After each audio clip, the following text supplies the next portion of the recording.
So welcome back everybody to Web Gaming Central, and this here is the beginning of our power tutorial, or tutorials, because we're going to go through each one of the power options in the list for SimCity 2013. But this here is just the overview of the power information and all that jazz. So let's get right to it. Okay, first of all, you want to get used to this screen. So clicking the power button down here on the toolbar will give you all of your power options. Now keep in mind that for these tutorials I am playing in the unlocked region. So in the unlocked region you get access to everything without having to research, without having to meet requirements first. So just to give you the heads up, if you're playing in a standard region, these are the first three that will be available to you. These three right here. Okay? And they all have their pros and cons.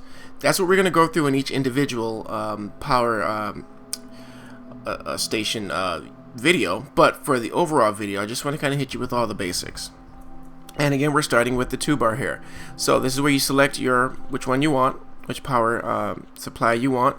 Then also, we want to get you familiar and used to looking at this gauge over here. Okay? Some key things to remember. By clicking this power button, you also show the data layer of the power. Okay?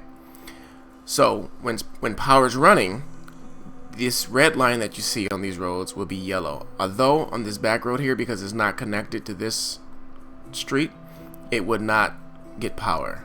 Okay? If you look in the background on the highway, the line is yellow because it's powered by the region. Okay? So that's one basic piece of information that you will want to know. Also, inside this gauge, if you hover over the gauge here, you'll get an idea of how much power is needed by your city, the capacity of the power generators that you have in your city already, how much you're buying from the region or from your friends in the region, and how much you're selling.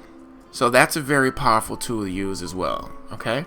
Also, if you are looking to see who else is selling power that you may be able to buy from, just click this button. It'll take you right to the region. You'll get a list down here of who in the region is selling power. Okay? Outside of that, guys, you have a quick access to pertinent data layers right in the right bar here. Okay? First of all, this one here, which will light up the buildings in yellow that are powered, the ones that are off in gray, and the one that are just simply unpowered but needs power in red. Okay? Click that. The wind power, or the wind direction, which in many ways is useful to all but two of these power generators. Solar power plant, wind is inconsequential. Nuclear power plant, wind is inconsequential. When you're looking at the rest of these three, wind is critical, and I'm going to tell you exactly why. The most important one is the wind power plant. You need wind in order to power the wind power plant. With these other two, coal and oil, they produce pollution. You want to keep an eye on which direction the wind is blowing so that you can know where the pollution will be going. Okay? Very key and important information. Outside of that, air pollution minimap, which will let you know who's the heavy polluters. And as you can see, these two guys right here, oil and coal, are heavy polluters. Okay, nuclear. Right now, none of these buildings are highlighted, but guess what? The nuclear power plant can really give you a lot of information in this data layer if you do not manage it properly. But don't worry, we'll go over that in the nuclear power plant tutorial. So guys, please take a look at all the tutorials and get very familiar with them before you start your city, so you can, avoid the pitfalls and the negativities of some of these power choices, and make sure that you choose the one that best fits what you're trying to do in your city. Okay, some other key information to know, just some nuggets of information.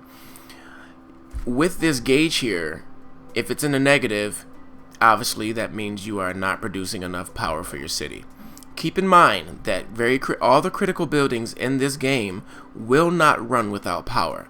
Think of it as you and I. If we're going to work and there's no power, we really cannot work.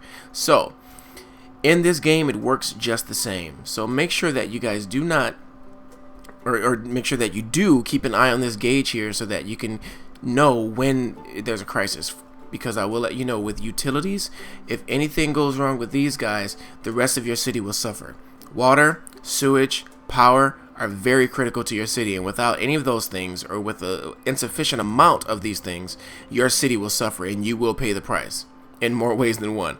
So make sure with utilities and in particular power that you guys are paying very close attention to your output, so that you know exactly what you need to do, and make sure that you're actually giving your city exactly what it needs in power.